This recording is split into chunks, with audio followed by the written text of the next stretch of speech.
to walk out there for this much money for not getting paid. What kind of student does that, right?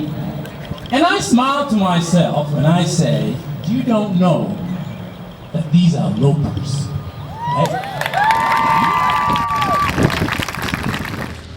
I mean, it's scary. It's kind of unreal to think like how much damage that just water could do. It's scary driving into town and seeing all the water everywhere and how much it has affected everybody. I was lucky enough where we didn't have any issues at home, but I'm able to help everybody else out. There's 9 homes here in Gibbon that we're working on. We've gutted and trying to re-drywall, and we probably have 20 in Wood River. So we've got about 30 homes that we're working on. Every home was basically damaged because it was a sewer backup in addition to the flooding. So I'd like to get 2 homes drywalled completely in Wood River and 4 homes finished here today. We'll see how it goes. My dad was here whenever the flooding actually started.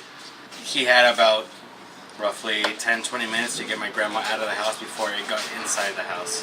Everything in the house was done for, so we had to take all the furniture, all the beds, everything, because it came up about 1.5 feet inside the house. It feels great knowing that we have the help of our community and help of, if anything were to happen, we could help them or they can help us at any time. We just have a lot of people who want to volunteer. A lot of people from Kearney donated money to be able to pay for all this drywall, to raise money. This is all being done for free for these homeowners.